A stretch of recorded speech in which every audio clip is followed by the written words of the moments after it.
बड़ी खबर सिक्किम से आ रही है। जो जानकारी मिल रही है, सिक्किम में बादल फटा है और बादल फटने की वजह से तेज बाढ़ आई है। इसी की वजह से भारी तबाही। उत्तर सिक्किम के लोहनिक झील के ऊपर अचानक बादल फटा, जिससे तीस्ता नदी में बाढ़ आई और इसके बाद चुंगथांग बांध से पानी छोड़े जाने की वजह से जलस्तर 15 से 20 फीट तक बढ़ गया, जिसने भारी तबाही मचाई है।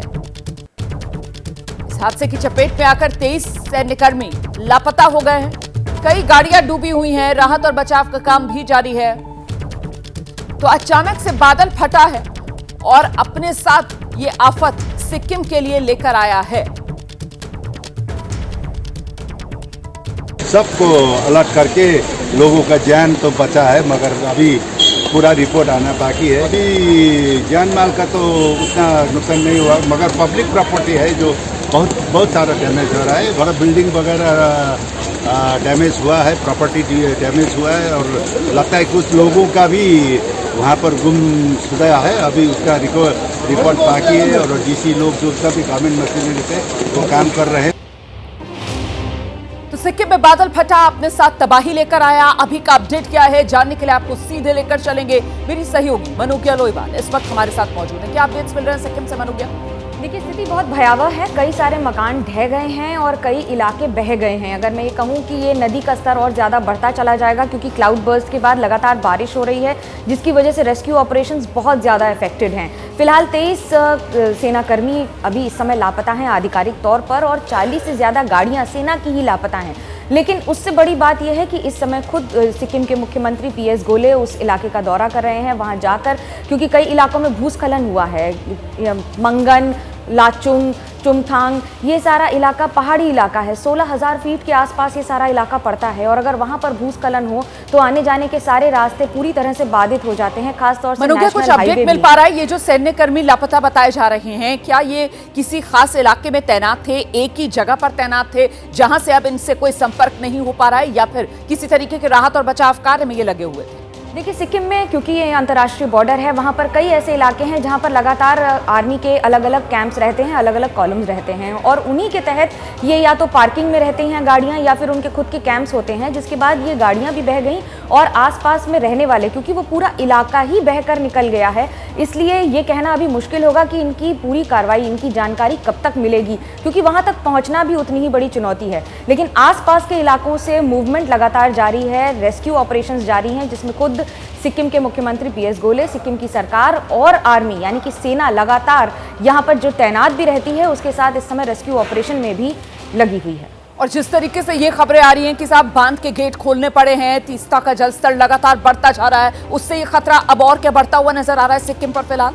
बिल्कुल सही कहा आपने रोमाना, ये सिक्किम पर खतरा और ज्यादा बढ़ेगा, क्योंकि बारिश बढ़ेगी। क्लाउड बर्स्ट का मतलब ये नहीं होता है कि एक ही बादल फट गया, इसका मतलब ये होता है कि वो जिस गति से पानी लेकर आएगा वो आसपास पूरी तबाही मचा देगा, और जब भूस्खलन होगा या फिर आसपास के इलाकों में तोड़फोड़ होगी तो जो लोग होंगे वो तो बह जाते हैं वहां से। इस समय सबसे बड़ी चुनौती होगी कि क्षति सबसे कम हो, और आसपास के इलाकों को अलर्ट कर दिया गया है, यानी कि तीस्ता रिवर, जिसे लाइफलाइन कहा जाता है सिक्किम की, वहां पर इस समय उसके आसपास के सारे लोगों को कह दिया है कि वो हट जाएं। वहां पर मकानों में कितनी क्षति हुई है, ये इसका आकलन करना जरूरी होगा कि क्या वहां पर लोगों को अभी परमिशन दी जा सकती है रहने की। लेकिन सबसे बड़ा इस समय काम वो ये कि लोग कम से कम सुरक्षित स्थानों तक पहुंचाए जाएं, भले ही उसके लिए कितनी ही मेहनत करनी पड़े। और जो बारिश की तस्वीरें आप देख रही हैं, ये सबसे बड़ी चुनौती होगी, क्योंकि लगातार हो रही बारिश से जो ऊपर पहाड़ पर चढ़ेगा उसके लिए उतना ही मुश्किल होगा और उतना ही गतिशील हो जाएगा कि वो व्यक्ति फिसल कर नीचे आ जाए। हालांकि आर्मी इसमें ट्रेन रहती है और रेस्क्यू ऑपरेशंस की वहां पर कम से कम चैंपियन रही है। ये सिक्किम से सीधी तस्वीरें जो कुछ देर पहले आ रही थी, वही मैं आपको दिखा रही थी। देखिए किस तरीके से यहाँ पर हालात भयावह बनते हुए। इतना ज़्यादा क्षति हुआ है, हम एस्टिमेट भी नहीं कर सकते, इतना ज़्यादा क्षति हुआ है। तो मैं सबको बोलता हूँ, I will request all the institution to support Sikkim as it is. Special government को आप क्या कॉरेस्पॉन्डेंस करेंगे? मैंने सुबह ही कॉरेस्पॉन्डेंस किया है, अभी जाके भी कॉरेस्पॉन्डेंस करूँगा सेंट्रल गवर्नमेंट को। सेंट्रल गवर्नमेंट को जितना हो सके मदद करें। और राज्य सरकार को आपको क्या अपील? राज्य सरकार तो कर रहा है, अभी राज्य सरकार को विनती करेंगे हम।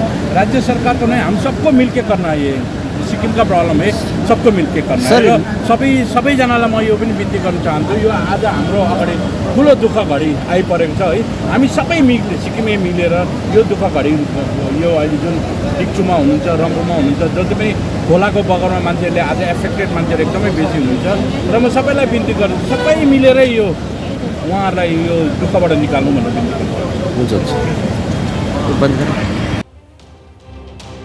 तो ये कहर है, आसमानी कहर जो सिक्किम पर टूटा है और मुश्किल में घिरा हुआ इस वक्त सिक्किम नजर आ रहा है। अभी तक तो आकलन भी नहीं हो पाया कि बादल जब फटा और अपने साथ सैलाब लाया तबाही वाला, उससे नुकसान कितना सिक्किम को पहुंचा होगा। लेकिन जो शुरुआती खबरें आ रही हैं, जो शुरुआती तस्वीरें आ रही हैं, वो बेहद भयावह और डराने वाली। 23 सैन्यकर्मी भी लापता बताए जा रहे हैं। हमारी सहयोगी मनोज्ञा लोईवाल सिक्किम के हालात पर नजर बनाए हुए हैं। आगे जो भी अपडेट आएगा मनोज्ञा के जरिए आप तक पहुंचाएंगे। धन्यवाद मनोज्ञा फिलहाल इस तमाम जानकारी के लिए। और ये तस्वीरें जरा आप देखते चलिए किस तरीके से यहाँ पर जो नदी है उसका जलस्तर इतना बढ़ गया है कि वो डरा रहा है।